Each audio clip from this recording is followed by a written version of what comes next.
It's been 4 months since the pandemic descended on this city. I caught up with Mayor Jonathan Cote to find out what the state of the city is now.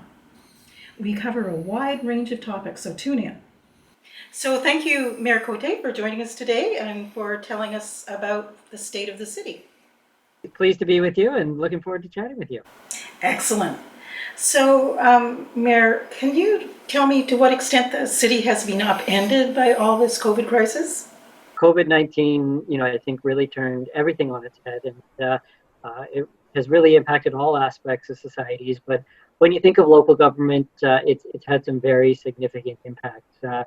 Number one, about how the city operates its businesses. We do a lot of work where we're interacting directly with the public, and that was almost overnight shut down, and we weren't able to do many of the services that we often do, which helps connects us to our residents and be able to help serve the residents. So we immediately saw recreational centers close, libraries close, and a city hall close. So a lot of our connection, a lot of what we do had immediately stopped, and we're now in the process of figuring out how do we start to bring a lot of those services, a lot of those amenities back, but under the new context.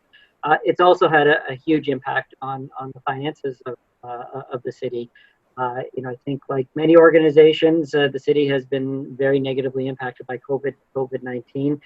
Even a small city like New Westminster is looking at an over $10 million reduction in revenue this year, directly attributed to COVID-19. And cities are mandated to balance their budgets every year. So certainly that's put in a lot of pressure for us as a city to say, how can we still be doing the important work and sometimes brand new work we now have to do in the era of a pandemic, but still be able to, at the end of the year, be able to balance our budget. So it's no doubt been a stressful period, but I've been incredibly proud of the work that the city has done and many city staff have done to creatively work through this new environment. Mary, you've said that the city's lost around 10 million in revenue. What revenue sources have you lost? There's a few sources that's coming from. The big one is we're anticipating significant reduction in parks and recreation revenues. So there's revenue that we would normally get to operate a lot of the programs we do. Well, if we're not running the programs, obviously that revenue is not coming in. The casino has been and continues to be shut down since March, and the city normally relies on about $6 million a year in revenue. So there's another obvious. Building permits, parking fees, all of that revenue is below projection. So city revenues have gone down to what extent? What does 10 million represent in percentage terms of the expected budget? So we're probably looking in the range between 5 and 15% of an impact on a lot, our core revenue services. Yeah. Property taxes are still the main source of revenue, and for the most part, those still have been relatively stable. So the city has been receiving that. It's generally some of the other forms of revenues that cities get that have been most impacted. The other angle too that is not directly under the purview of the city, but is definitely related to local governments is public transit, and their finances have been even more significantly impacted, given that they rely so heavily on transit fares to be able to fund the transit. The transit service relies on what sources of revenue? COVID-19, like its impacts to cities, has impacted our public transit systems even more, because a lot of our revenue sources come from mainly transit fares, but also gas taxes, and those revenue sources have been really significantly hit hard. So it's definitely very acutely affected public transit, even a lot more so than it's affected cities. How much has New Westminster's transit system been affected by this? Well, I think the Mayor's Council and TransLink have really struggled, because on one hand, I think we've realized how important a public transit system is, even during a pandemic, to make sure that essential service workers and people who rely on transit still have access to be able to move around the region. But how do we still be able to deliver those services when our revenues aren't coming in? Back in May, we were having to contemplate looking at the significantly reducing transit service across the region, and some of those reductions took place and are still in place. But the Mayor's Council and TransLink were able to come to an agreement with the provincial government to at least buy us some time so that we wouldn't have to make the major cuts in our transit services at a time when we're trying to reopen our economy. So TransLink is still facing some significant dilemmas. We're anticipating to be down almost $500 million in revenue this year as a transit agency. And we are in active discussions both with the provincial and the federal government to see how do we get financial sustainability back to our transit system. Because if we're not able to be successful in those regards, unfortunately, we're going to have to look at potentially reducing transit service in the future, which I'm not convinced will be good for the region or help our recovery there. So I'm cautiously optimistic we're going to be able to avoid some major cuts. But given the revenue loss that we are facing as a transit agency, we've got some tough times and potentially some tough decisions ahead of us. Has there been a bit of an uptick in transit use lately that you're aware of? I know that the buses and the SkyTrain cars, of course, can't carry as many people as before, but what's the situation? So, at our low point, and this would have been in April, early April, transit ridership was about 17% of what it normally is. So a dramatic change. Since that time, we have slowly started to recover the ridership, and we are now around about 40% of what transit ridership was before COVID-19. So we definitely have seen an uptake and an increase, but we are nowhere near the levels of ridership we were before COVID-19. And that would have a great impact on the whole region, I would think. No doubt, and I think the biggest impact, because we're still for the most part providing a lot of the transit service we were before COVID-19, and although buses and trains aren't as full as they were through, they still have lots of people using them. But the biggest impact is we're not getting the revenue we would normally get for operating that service. So at some point that is going to have to be reconciled, and we're hopeful through support from the provincial and federal government that we can be able to get that financial sustainability and do it in a way that doesn't harm our transit system or our transit users too much. It looks like the COVID challenges are going to last for a year, maybe 2 years. What are your thoughts about the sustainability of the transit system over such a long period of time? Well, I definitely think the provincial and federal governments recognize that public transit has been particularly hard hit, and I think they also recognize that public transit plays an important role in our major cities. Metro Vancouver isn't the only city that's been hit by this. Toronto, Montreal, Calgary, all of the major cities have been hit particularly hard with their transit system. So, my instinct tells me that there is going to be support. It just what level of support still remains to be seen, because the reality is all three levels of government are under tremendous financial strain because all levels of government are doing things and having to support in ways that they, back in January, we would have never imagined. That's true. Have there been any issues particularly that have been laid bare by the COVID crisis? I'm thinking here of homelessness, poverty, opioid crisis, that sort of thing. Well, I think the pandemic definitely exposed a lot more vulnerabilities in a community, and I think all residents I think had some level of impact from COVID-19, but from much varying degrees, and I think we definitely came to learn that a lot of our more vulnerable residents, whether that be homeless or whether individuals with addiction issues, were facing a much greater and heavy impact because of COVID-19. So the challenges we faced with being able to safely be able to address some of our affordable housing and social housing in our city was a huge issue. Even an issue that I would have never guessed in a million years. As simple as having washrooms in the community. With all the businesses shutting down, suddenly there wasn't access to washrooms for a lot of folks. So for someone like myself who has stable housing, that wasn't an issue for me, but there were many individuals, and I think we can all identify how stressful it would be if you didn't have regular access to a washroom there. So that'd be a case where the city has implemented a program where we started putting out porta potties to help support support some of those vulnerable residents. And so those are the types of things that that came up, but really kind of highlighted that there were some segments of our populations and more vulnerable segments of populations that were facing a heavier burden, that were being impacted more. We've also definitely seen an uptake in overdoses in our community, and I think there's a variety of reasons for that coming out of because of the pandemic. But obviously, that's a huge concern, because that was already a health crisis that we were facing in our province and in our city. And although we, before the crisis, we seemed to be trending in the right direction when it came to that crisis, things have immediately gone to a much worse place there because of the pandemic there. So, those would be the types of things that I think the city has definitely recognized is a more affected area, and we've realized we had to put more attention and more focus on the vulnerable populations in our community. And that was one of the first things we did, was to actually create a task force focused directly on that.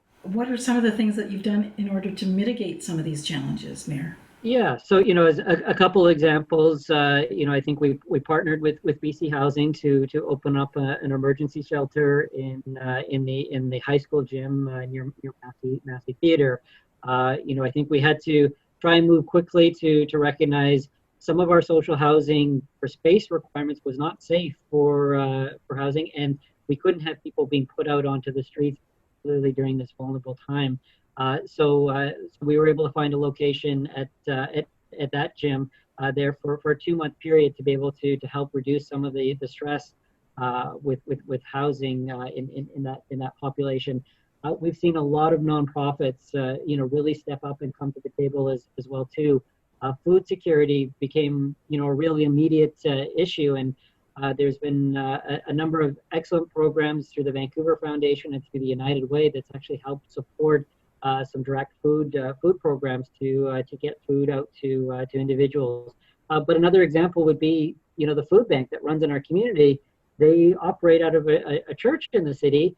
Well, the church shut down and could no longer host the food bank. Well, from a city's perspective, we couldn't afford to no longer have a food bank in our community. So one of the actions we took is we actually moved the food bank into a city park. It was in Tipperary Park for a number of months there. So those are just a few examples of the type of activities we've had to take on and help coordinate and partner with whether it be BC Housing or many of the wonderful nonprofits in our community to help protect and support people the best we can. I know the city has put an emphasis on the housing issue here. I'm wondering if you could just bring our viewers up to date on what the city has done and what's on the future agenda. I think housing and affordable housing is one of the important strategic priorities that has been identified by City Council in this term of office there. So I think the last few years the city has put a heavy emphasis on policy related to protecting renters and preventing rent evictions in our community, and we've largely found that those policies have been very effective. Rent evictions have gone way down in our community, and I think we found some stability in our rental housing stock in the community, which is an important source of affordable housing in our community. But I think we've also recognized that the reality is we need more non-market affordable housing in our community, and we need more social housing to deal with the most vulnerable populations like homelessness in our community there. So, one example of what we're doing is we put out our second round for our small lots affordable housing property, where we put up a couple of pieces of properties that cities have owned, and we're asking to partner with nonprofits and the provincial government to see non-market housing built on those sites. We did a couple of sites last term, and the program was very successful, and we're embarking on as well too. We're also in really active discussions with BC Housing and the provincial government about trying to increase the capacity for housing to assist with homelessness in our community. The modular housing project in Queensborough is actually going to open up any week now there, and that's going to be operated by Elizabeth Fry, and we're happy because that's coming in at a really important time. But I think we just realized the challenge is bigger than that, though. We need to keep going, and we need to find the next area that BC Housing and the provincial who is very very eager to take on these challenges as well too, and be able to find that support in our team. Has there been any pushback in the community? I think affordable housing can be a challenge. It's one of those issues that I think broadly the population is compassionate and recognizes we need to do more to help support housing. But I think what can happen when we actually get to a specific housing policy is we can get concerns, anxiety from a local neighborhood and pushback there. So we saw that with the modular housing project in Queensborough, where there was a lot of community concern and opposition to that project. And we've done our best to try and work with the community, try and address some of the anxieties and concerns and keep them involved in that project, but also recognize we need that, this is exactly the type of housing that we do need, and we do need to move ahead with these types of projects. We've had other housing projects though, and I mentioned our first round of the small light affordable housing project, one project in downtown Westminster and another project in Queensborough. They were smaller projects, but they were actually well accepted and well embraced in the neighborhood. And I think we need to work hard as how can we find better ways to get community acceptance and get neighborhoods to welcome different forms of affordable housing into neighborhoods. And it's not an easy one because I think particularly neighborhoods that are not used to that type of housing can sometimes have some fear. And I think the city has a role to play to number one, help alleviate that fear and make sure that the community is involved in these projects as well. The city had quite an agenda for this term. I'm just wondering what has fallen off the table because of COVID. Well, I think we had a really ambitious agenda for this 4-year term, and we've got a number of strategic priorities all the way from tackling climate change to affordable housing to reconciliation, and nothing has fallen off the table. Having said that, I think we as a city have definitely had to refocus and regroup because of some emerging issues that have come from COVID-19. And moving forward, we still don't know what the next year is going to have in store for us, and we may still need to continue to be nimble and address immediate issues. So no priority has been taken off the table, but we are going to see some projects and some work slow down a little bit. And a good example would be the Canada Games Pool project. That was a major project that the city is embarking upon, and construction was anticipated to start April-May. Well, if you go up to the site right now, there isn't construction happening on the site, and that project has been deferred. And the hope is construction will be able to start in 2021 there, but it's just a really good example of a big project that the city's working on that we're still going to do, but it's just delayed a bit because we've had to deal with emerging issues, and we've had to deal with budget challenges. I know the city has had climate change on its agenda, and I'm wondering where the city is at as far as that goes.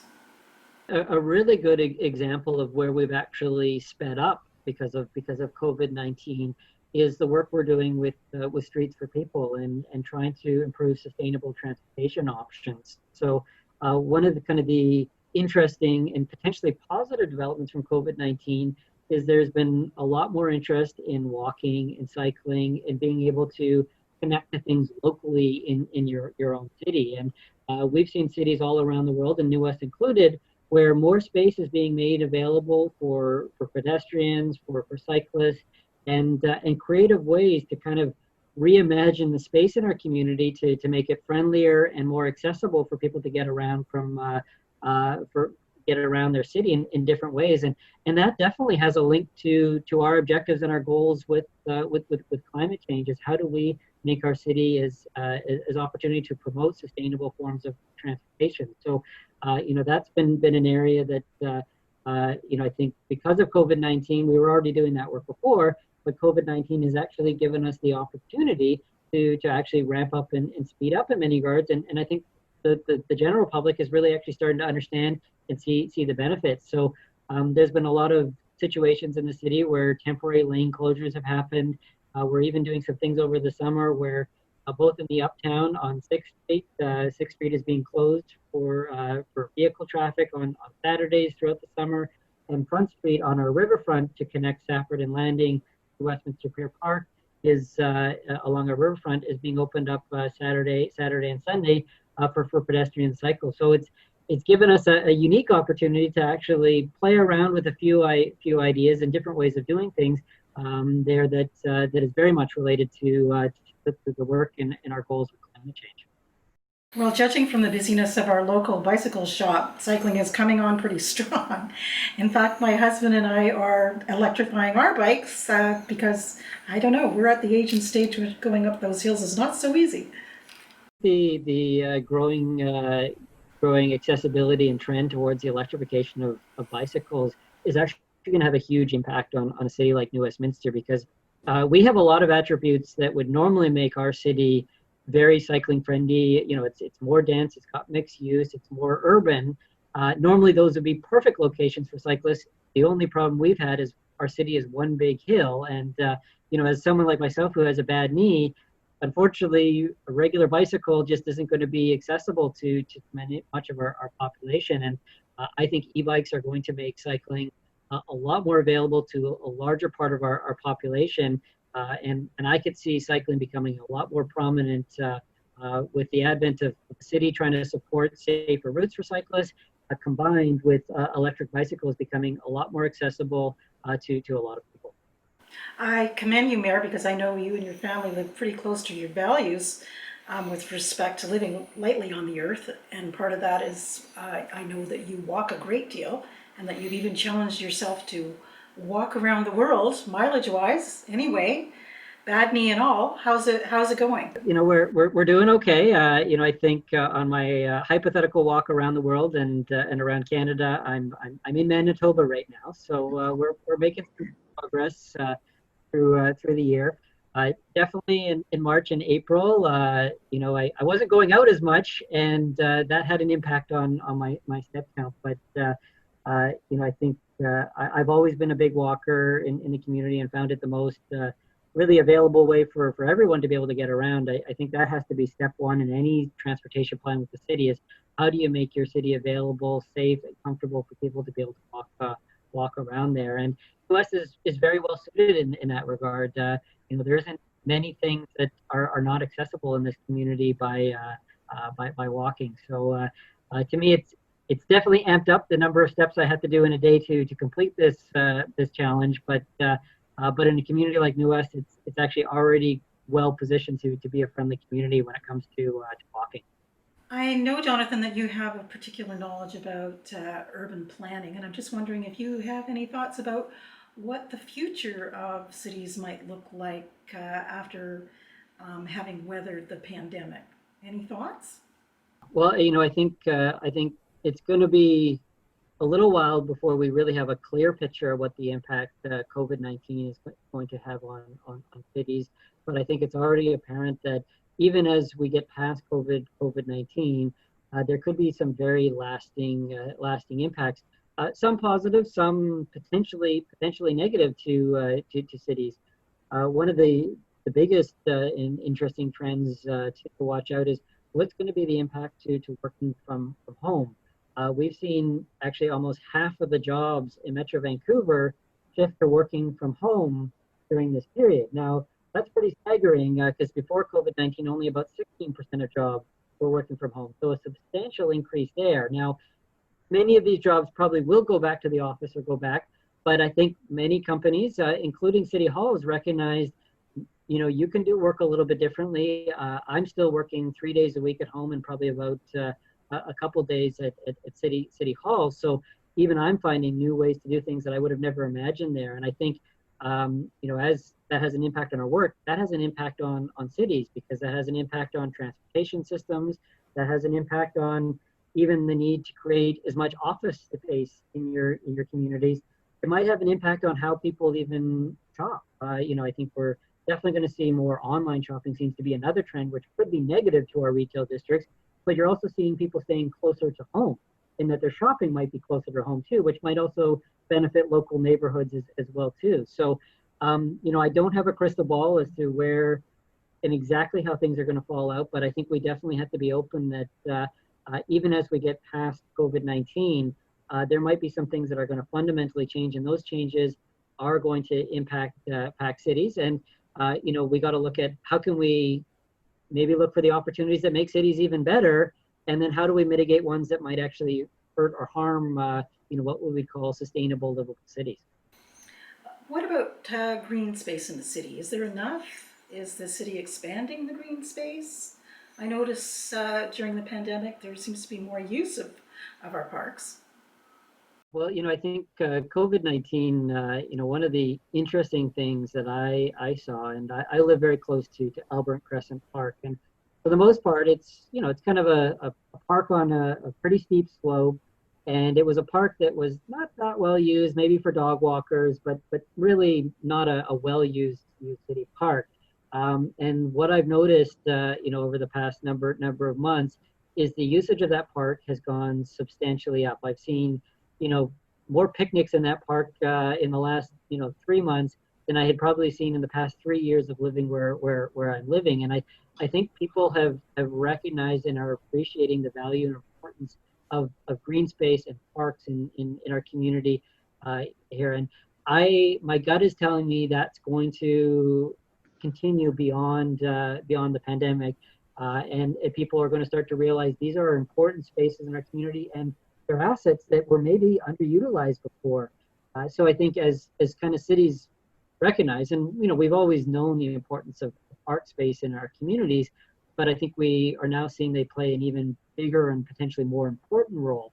The city of New Westminster has generally had a goal where we would love every resident to be within a 5-minute walking distance, and that's kind of where we've strived. And there are a few areas that don't quite meet those standards in our city, but I think we've actually just opened up a park this spring in Brow of the Hill, which was an area that was very underserved by park space, and the city acquired a property and has just recently opened on Cornwall Street. And so that would be an example. It's not a huge park, it's not a major city park, but it provides a really quiet, green, natural space that can be used by a neighborhood that wasn't well served by park space. So I could see that kind of work being even higher prioritized post COVID-19. I understand the city has plans to up the tree canopy from what I think 17% to 28%. How's that going?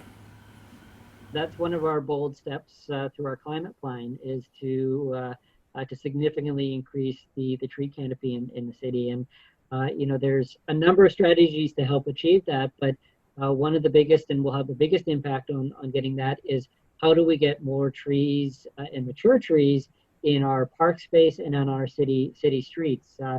Because I think we can all recognize parts of New Westminster that have old, mature, beautiful big trees, and even on a hot summer day, they're some of the most pleasant, beautiful, wonderful places to be in the community. Where we have other parts of our city that are, what I would say, very underserved by trees there. And I think the city has some really ambitious goals and plans to significantly increase our tree planting program, with the goal of getting from a 17% tree coverage up to 27% and beyond. That would be fantastic. I guess my concern would be that there'd be areas where there's just a monoculture of similar trees rather than sort of groups of more diverse trees, which, from my limited understanding, trees do much better in diverse communities. That would probably be a better question for the city arborist that can talk about the various different strategies about how do you get diversity in the trees, how do you get trees that actually will meaningfully provide shade in the community, because not all trees provide the same context. Also, what trees are better for sequestering carbon and taking on. The reality is brand new trees have very little positive impact on climate change, but if you can allow a situation where those trees become mature, there are some trees that can actually play an important role in issues of climate change. Another issue that has come to the forefront recently is racism. I'm wondering, is the city looking into this vis-a-vis the government itself or policing, etc.?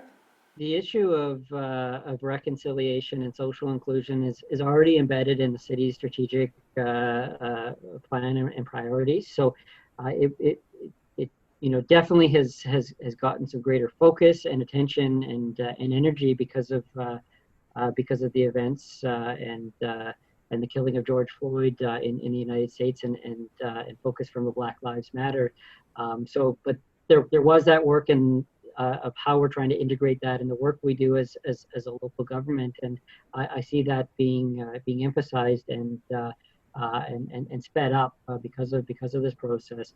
We're also in the process of having a good look at our police department. The police board passed a very significant motion at our last police board meeting to really get the ball rolling about how do we look at policing different in our community. And I think we can have, we're a small city, and I think we can be proud of our police department, but that doesn't have to be mutually exclusive to also wanting and desiring police reform and changes in how we look at policing. And I think one of the biggest things that's coming out of this conversation is police have been more and more required to get involved in more and more, I guess, social issues and different issues in our community that are probably not best served by police officers. And I think a really good conversation about, are there other supports, whether they're health or in other forms, either in the moment of crisis or even well before the crisis, that would actually serve our society and our communities a lot better. So, I think we're going to want to engage, and we put the offer out to the provincial government to say, can we actually look at doing a pilot project in the city of Westminster, where we start really having a good look at what is everything the police do, and then saying what areas may be better served by other means, whether that be health or mental health or addiction related there, that doesn't involve a police officer being the one that ultimately is the one showing up. Because I think the reality, having an individual show up with a gun in an authoritarian state in many of those situations is not the best. And I think we all recognize that, but I think from the police perspective is,